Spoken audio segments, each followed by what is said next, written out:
मलाई धेरैजना स्टुडेन्टहरूले सोधिरहेका हुन्छन्, दाइ कोटा पाउनको लागि 6 देखि 10 सम्म गभर्नमेन्ट स्कुल पढेको हुनुपर्छ, तर मैले 7 देखि 10 सम्म गभर्नमेन्ट स्कुल पढेँ, के मैले 6 पनि गभर्नमेन्ट स्कुल पढेको भनेर डकुमेन्ट बनाएँ, अथवा मैले 8 देखि 10 सम्म पढेको थिएँ 6 र 7 भनेर डकुमेन्ट बनाएँ, अथवा कुनै फेक डकुमेन्ट केही कारणले बनाएँ भने केही फरक पर्छ कि पर्दैन भनेर सोधिरहेका हुन्छन्। एकदमै धेरै फरक पर्छ, त्यही भएर फेक डकुमेन्ट नबनाउनु।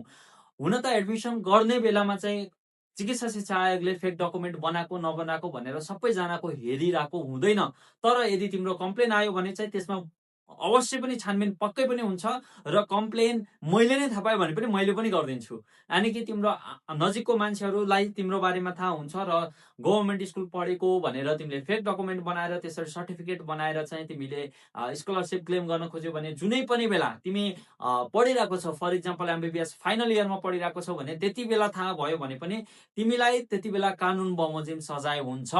र तिमीले दोब्बर पैसा तिर्नुपर्ने हुन्छ यदि स्कलरसिप पढ्न थालिसकेको छौ, र यदि नथाल्दै तिम्रो नाम लिस्ट आउँदा हुँदै एडमिसन सुरु नहुँदै आएको छ भने तिम्रो नाम लिस्टबाट नाम नै हटाइदिन्छ, र कम्तीमा पनि नेक्स्ट इक्जाम चाहिँ तिमीलाई दिन दिँदैन चिकित्सा शिक्षा आयोगले। त्यो भएर फेक डकुमेन्ट बनाउनेतिर आफ्नो ध्यान नदेऊ। यदि साँच्चीकै कानुनसम्म तिमीले डकुमेन्ट क्लेम गरेर स्कलरसिप पाउँछौ भने ओके, द्याट्स फाइन। होइन भने मेहनत गरेर ओपनबाट पनि स्कलरसिप निकाल्न सकिन्छ। यदि थप कुनै जानकारी चाहिएको छ भने कमेन्टमा लेख तिमीलाई कुन टपिकमा जानकारी चाहिएको छ, र यस्तै इन्फर्मेटिभ भिडियोको लागि यस लर्नर्स हबलाई फलो गर्न नबिर्सिनु।